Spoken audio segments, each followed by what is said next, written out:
পদ্মফুলের যোগান নেই বাঙালির শ্রেষ্ঠ দুর্গাপূজাতে, ফলে বিপাকে পুজো উদ্যোক্তারা। তবে চিন্তার কোনো কারণ নেই, কেননা পুজোয় জেলায় পদ্মের ঘাটতি মেটাবে হিমঘরে মজুত করে রাখা পদ্মফুল। পুজোর প্রায় 1 মাস আগে থেকে রাজ্যের বিভিন্ন প্রান্ত থেকে পদ্মফুল সংগ্রহ করে মালদহের হিমঘরে মজুত করা শুরু হয়েছে।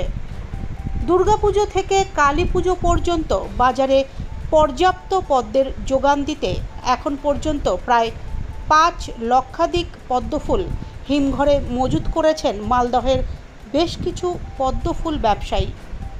তারা মূলত দক্ষিণবঙ্গের বিভিন্ন জেলা থেকে পদ্মফুল সংগ্রহ করে নিয়ে আসছেন।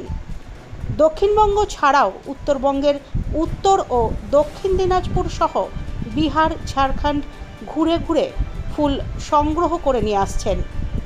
অন্যান্য বছরের তুলনায় এবার বেশি পরিমাণে ফুল সংগ্রহ করতে হচ্ছে, কারণ চলতি মরশুমে মালদহ জেলায় একেবারেই পদ্মফুল নেই। উত্তর মালদহের ব্লকগুলিতে একসময় পুকুরে পদ্মফুলের চাষ ব্যাপক হারে হতো, তবে বর্তমানে অধিকাংশ পুকুরে মাছ চাষ শুরু হয়েছে, ফলে পদ্মের চাষ অনেকটাই কমে গিয়েছে। তার উপর এবছর মালদহে পর্যাপ্ত বৃষ্টিপাত হয়নি। যে সমস্ত পুকুরে এখনও পদ্মের চাষ হয়, বৃষ্টির জলের অভাবে পাতা হয়নি, ফুল ফোটেনি। তাই পুজোয় পদ্মের যোগান দিতে আগে থেকেই ফুল ব্যবসায়ীরা দূর দূরান্ত থেকে ফুল সংগ্রহ করে মজুত করতে শুরু করেছেন। শুধুমাত্র দুর্গাপুজো নয়, লক্ষ্মী পুজো, কালী পুজোতে পদ্মের প্রয়োজন হয়। বছরের এই সময়ে পদ্মের চাহিদা থাকে। মালদহের বাজারে দীর্ঘদিন ধরেই বাইরে থেকে পদ্ম আমদানি করা হয়, তবে এবছর সবথেকে বেশি আমদানি করতে হচ্ছে। তবে মালদহের হিমঘরে মজুত করা পদ্মফুল শুধুমাত্র মালদহের বাজারে নয়, এখানে মজুত রাখা ফুল পুজোয় উত্তরবঙ্গের প্রায় প্রতিটি জেলায় পাঠানো হয়। এমনকি মালদহের হিমঘর থেকে অসমে দুর্গাপুজোয় পদ্মফুল পাঠানো হয়, এমনটাই দাবি ব্যবসায়ীদের। তবে এবছর পদ্মফুলের দাম বৃদ্ধি পাবে।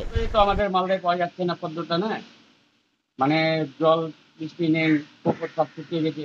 আর আমরা যা পদ্ম নিয়ে আসছি সব বাইরে থেকে, কলকাতা, আমোদপুর, হাওড়া এইসব থেকে পদ্ম নিয়ে আসছি। এবার আমাদের পদ্ম আগে থেকে অগ্রিম ভরে রাখতে হচ্ছে হিমঘরে। হিমঘরটা যদি না থাকতো তাহলে মানে পদ্মের আরো সমস্যা হতো, পদ্ম পাওয়াই যেত না। প্রত্যেকটা দুর্গাপূজাতে 108টা করে পদ্ম লাগে, সেই পদ্মগুলো তো আর পাওয়া যেত না। হিমঘরের জন্যই পাওয়া যাচ্ছে না তো। বলছি হিমঘরে রাখা আছে, আমাদের ক্যারিং খরচা আছে, হিমঘরের খরচা আছে, তার জন্য আমাদের একটু রেটটা একটু বেশি। আগের বছর কত করে পদ্ম বিক্রি করছে পিস?